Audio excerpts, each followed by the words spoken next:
Class. हम solution chapter पढ़ रहे थे। आज हम पढ़ेंगे आइसोटोनिक सॉल्यूशन, हाइपोटोनिक सॉल्यूशन और हाइपरटोनिक सॉल्यूशन। तो ऑस्मैटिक के बेसिस पे सॉल्यूशन को हम कितने पार्ट में डिवाइड कर सकते हैं? 3 पार्ट में। कौन कौन से? आइसोटोनिक, हाइपोटोनिक और हाइपरटोनिक सॉल्यूशन। ओके, अब देखो आइसोटोनिक सॉल्यूशन क्या होते हैं। तो आइसोटोनिक सॉल्यूशन वे सॉल्यूशन होते हैं जिसमें सेमी परमेबल मेम्ब्रेन के दोनों तरफ, जैसे आइसोटोनिक सॉल्यूशन है, यहाँ पे हमने अगर एक सेमी परमेबल मेम्ब्रेन रखा है और यहाँ पे एक सॉल्यूशन लिया है, यहाँ पे एक सॉल्यूशन लिया है, तो सेमी परमेबल मेम्ब्रेन के दोनों साइड जो कंसंट्रेशन है वो क्या हो जाए? इक्वल हो जाए। तो ऐसे सॉल्यूशन को हम बोलते हैं आइसोटोनिक सॉल्यूशन। ओके, जैसे अगर कंसंट्रेशन हमारा इक्वल है तो हम क्या लिख सकते हैं? N1/V1 is equal to N2/V2। अब देखो यहाँ पे जो N1 होता है ये क्या है? आवागाड्रोस नंबर, या फिर इसको हम नंबर ऑफ मोल्स बोलते हैं। तो नंबर ऑफ मोल्स किसके इक्वल होता है? Given weight upon molecular weight. तो हम यहाँ पे क्या लिख सकते हैं? इस N1 की जगह हम लिख सकते हैं given weight upon molecular weight upon V1। यहाँ पे भी हम वही चीज़ लिख सकते हैं, given weight upon molecular weight upon V2। ये तो था हमारा आइसोटोनिक सॉल्यूशन। ऐसे सॉल्यूशन जिनका सेमी परमेबल मेम्ब्रेन के दोनों तरफ, बोथ साइड में जो कंसंट्रेशन है, ठीक है, वो क्या हो जाए? इक्वल हो जाए। अब बात करते हैं हाइपोटोनिक सॉल्यूशन की। तो हाइपोटोनिक सॉल्यूशन क्या होता है? नॉर्मल टेम्परेचर पे जिन सॉल्यूशन का ऑस्मैटिक प्रेशर कम होता है उसको हम क्या बोलते हैं? Hypotonic solution. और इसको नॉर्मल टेम्परेचर पे जिन सॉल्यूशन का प्रेशर ज़्यादा होता है उसको हम बोलते हैं हाइपोटोनिक सॉल्यूशन। तो हमने यहाँ पे क्या लिखा है? At normal temperature the osmotic pressure of a solution is low, then the solution is called hypotonic solution. Hypotonic solution इसी का just opposite. At normal temperature the osmotic pressure of solution is high, then the solution is called hypertonic solution. अब हम एक calculation के behalf पे इसको समझने की कोशिश करते हैं। ठीक है, कैलकुलेशन करते हैं किसका? Calculation of osmotic pressure. देखो हमने एक जनरल इक्वेशन निकाली थी, pi V is equal to NRT। यहाँ पे हमने R की जगह S भी लिया था, कुछ भी आप ले सकते हो। ठीक है, अगर V को हम इस साइड में ले जाएंगे तो पाई इज इक्वल टू क्या हो जाएगा? N/V/RT। ठीक है, अब ये जो N/V था ये क्या था? हमारा कंसंट्रेशन था। ये क्या था? हमारा कंसंट्रेशन था। तो हम इसकी जगह क्या लिख सकते हैं? Pi is equal to CRT। एक इक्वेशन हमारी ये बन के आई। ठीक है, अब देखो इसी से एक इक्वेशन और डिराइव करते हैं। पाई वी इज इक्वल टू क्या था? NRT। और N इज इक्वल टू क्या होता है? Given weight upon molecular weight. तो N की जगह हम क्या लिख सकते हैं? Given weight upon molecular weight. तो इस फॉर्मूले से ये वाली इक्वेशन बन के आई, pi V is equal to W upon MRT। Okay, अब अगर इस V को हम इधर ले जाएंगे तो क्या बन जाएगा? Pi is equal to W upon MRT upon B। तो यहाँ से हम दो इक्वेशन डिराइव कर सकते हैं जनरल इक्वेशन से। ठीक है, अब हम एक क्वेश्चन से इसको समझने की कोशिश करते हैं। मान लो हमारे पास 10 gram of substance dissolve in 250 ml water. मतलब 10 ग्राम सब्सटेंस को डिजॉल्व किया गया किसमें? 250 ml ऑफ वाटर। पूछ रहा है the osmotic pressure of solution is कितना है? 600 mm एट 15 degree Celsius temperature. Calculate the molecular weight of substance. हमें मॉलिक्यूलर वेट किसका कैलकुलेट करना है? सब्सटेंस का।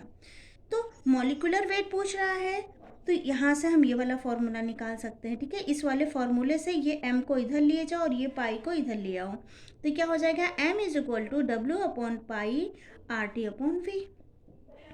W कितना दिया गया है? 10 ग्राम। R की वैल्यू कांस्टेंट होती है, हमको पता है 0.0821। ठीक, टेम्परेचर कितना है? 50 डिग्री सेल्सियस है। इसको केल्विन में अगर कन्वर्ट करेंगे तो कितना हो जाएगा? 288 केल्विन।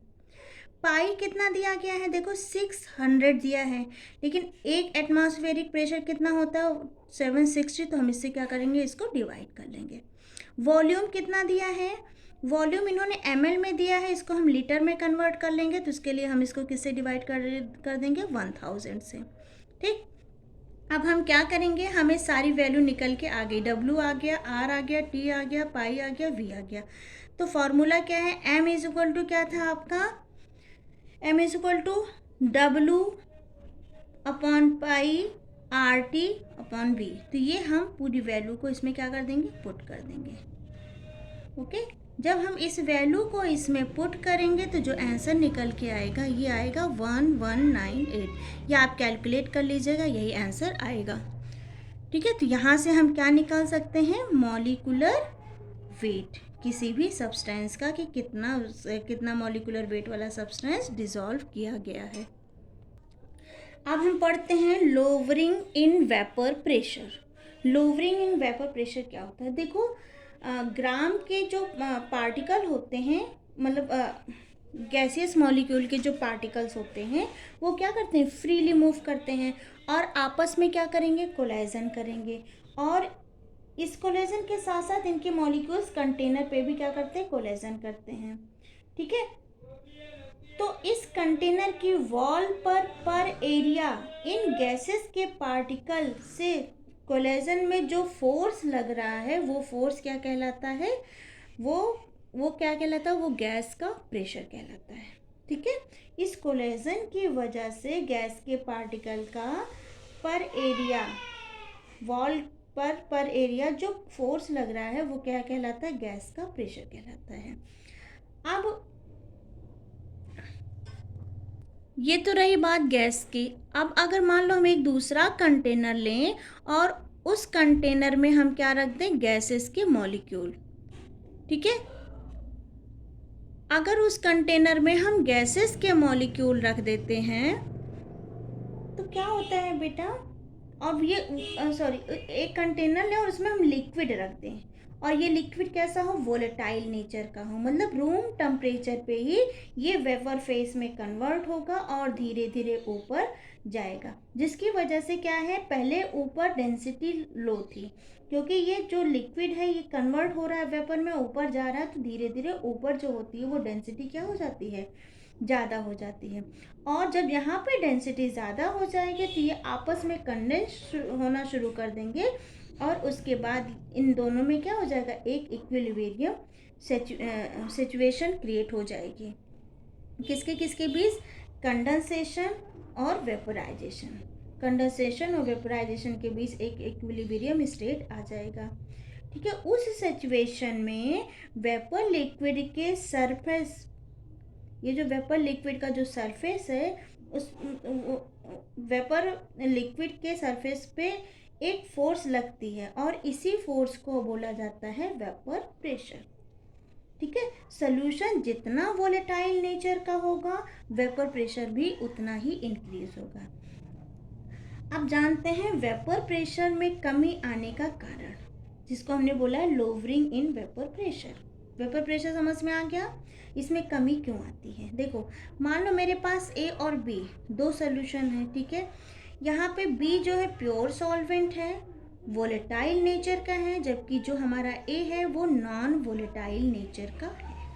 ठीक है, ये ए हमारा सॉल्यूट है, बी हमारा सॉल्वेंट है। अब क्या है, इस प्योर सॉल्वेंट जो कि हमारा वोलेटाइल नेचर का है, इसमें जब हम सॉल्यूट को डालते हैं तो पहले तो इस सरफेस पे केवल और केवल क्या थे, हमारे सॉल्वेंट के पार्टिकल्स थे जो कि वोलेटाइल नेचर के थे। ठीक, तो जितना ज़्यादा सरफेस एरिया था उतना ही ज़्यादा रेट ऑफ रिएक्शन थी। यहाँ मैंने लिखा है rate of reaction proportional to surface area. यहाँ पे पहले सरफेस एरिया ज़्यादा था तो इसमें रेट ऑफ रिएक्शन भी बहुत ज़्यादा थी। जब रेट ऑफ रिएक्शन ज़्यादा थी तो वेपर प्रेशर ऑफ सोल्यूशन भी बहुत ज़्यादा था। लेकिन जैसे जैसे हम इसमें सोल्यूट पार्टिकल डालना शुरू करेंगे, अब ये सोल्यूट पार्टिकल्स भी इनके बीच बीच में आकर बैठना शुरू कर देंगे, जिसकी वजह से अब ये जो प्योर सॉल्वेंट का जो सरफेस एरिया है वो धीरे धीरे कम हो जाएगा। पहले केवल ये सरफेस एरिया प्योर सॉल्वेंट का था जो कि वोलेटाइल नेचर का था, तो इसमें आसानी से वेपराइजेशन ज़्यादा हो रहा था। अब ये सरफेस एरिया सरफेस एरिया में सॉल्यूट पार्टिकल्स भी हैं, तो सॉल्वेंट पार्टिकल तो वेपराइज होगा, लेकिन सॉल्यूट पार्टिकल उतना वेपराइज नहीं होगा। तो कहीं ना कहीं ये सॉल्यूट पार्टिकल्स क्या कर रहे हैं, ये वेपराइजेशन प्रोसेस को क्या कर रहे हैं, डिक्रीज कर रहे हैं। ठीक है, और सरफेस एरिया पे लगने वाला फोर्स भी धीरे धीरे क्या हो जाएगा, कम हो जाएगा। मीन्स सॉल्यूशन का वेपर प्रेशर भी कम हो जाएगा। तो इसी को बोला जाता है lowering in vapour pressure. Okay, अब मान लो अगर ये जो P है ये हमारा क्या है, प्योर सॉल्वेंट का वेपर प्रेशर है। ठीक है, और ये जो PS है ये हमारा क्या है, सॉल्यूशन का वेपर प्रेशर है। ठीक, जब प्योर सॉल्वेंट में वेपर प्रेशर ज़्यादा था तो ज़्यादा में से हम कम को माइनस कर रहे, क्योंकि अब ये सॉल्यूशन का वेपर प्रेशर बन चुका है। ठीक है, तो ये हमारा क्या हो जाएगा, P माइनस PS। ठीक, और रिलेटिव लोअरिंग वेपर प्रेशर क्या हो जाएगा, तो वेपर प्रेशर में कितनी कमी आई और किसके रिस्पेक्ट में आई, तो वो क्या हो जाएगा हमारा, इतनी तो कमी आई थी, किसके रिस्पेक्ट में आई थी, P के रिस्पेक्ट में। ठीक, अब किसके रिस्पेक्ट में कमी आई, यहीं से राउल्स लॉ कहता है कि राउल्स लॉ मोल फ्रैक्शन को राउल्स लॉ ने मोल फ्रैक्शन को डिराइव किया था, मोल फ्रैक्शन के बारे में बताया था। तो राउल्स लॉ ये कहता है कि रिलेटिव लोअरिंग वेपर प्रेशर में जो कमी आई है वो डिपेंड करता है कि आपने कितना सॉल्यूट डाला है। जैसे जैसे हम सॉल्यूट का अमाउंट बढ़ाते जाएंगे वैसे वैसे सरफेस एरिया को सॉल्यूट कवर करता जाएगा और वेपराइजेशन प्रोसेस धीरे धीरे होते हुए चली जाएगी। तो हम कह सकते हैं सॉल्यूट का नंबर ऑफ मोल्स और सॉल्यूशन का नंबर ऑफ मोल्स कितना है, तो ये किस पे डिपेंड कर रहा है, मोल फ्रैक्शन ऑफ सॉल्यूट पे डिपेंड कर रहा है। तो राउल्स लॉ के according number of moles of solute को इन्होंने स्मॉल एन से और number of moles of solvent को इन्होंने कैपिटल एन से माना है। तो मोल फ्रैक्शन में क्या हो जाएगा आपका, N upon N plus N. ठीक है, कैपिटल एन। तो अब इसी मोल फ्रैक्शन को इन्होंने इसके, ये किसकी वैल्यू आ गई, मोल फ्रैक्शन की, तो ये क्या हो जाएगा, P minus PS upon P is equal to N upon N plus N। अब सॉल्यूशन अगर हम बहुत ही ज़्यादा डाइल्यूटेड फॉर्म में लें, मतलब बहुत ही ज़्यादा डाइल्यूट लें, मतलब उसमें सॉल्यूट ना के बराबर हो, तो ये n क्या हो जाएगा, ना के बराबर। तो हमें इस n plus N, capital N को क्या लिख सकते हैं, n। तो यहाँ से इस वैल्यू की जगह हम इस n प्लस कैपिटल N को क्या लिख सकते हैं, n। तो यहाँ से ये निकल के आई, किसके लिए, फॉर वेरी डाइल्यूट सॉल्यूशन के लिए। अब अगर इस इक्वेशन का हम रेसिप्रोकल ले लें, ओके, इस इक्वेशन का हम क्या ले लें, रेसिप्रोकल। तो रेसिप्रोकल लेंगे तो ये डिजिट ये ऊपर चला जाएगा और ये नीचे आ जाएगा, तो क्या हो जाएगा, P upon P minus PS is equal to, ये ऊपर जाएगा और ये नीचे आएगा, तो क्या हो जाएगा, N plus N, capital N upon N। ठीक है, अब अगर इसको हम देखें एलसीएम ले लें तो क्या हो जाएगा, N upon N plus N upon N. तो यहाँ से एन एन कैंसिल हो जाएगा, तो ये क्या हो जाएगा, P upon P minus PS is equal to, ये कैंसिल हुआ तो 1 आया, 1 प्लस एन अपॉन एन। इस 1 को हम इधर ले जाएंगे तो P upon P minus PS minus 1, ये किसके इक्वल हो जाएगा, N upon N, capital N upon small N. अब देखो अगर हम इसका एलसीएम ले लें तो ये क्या हो जाएगा, P माइनस PS फिर P minus P minus PS is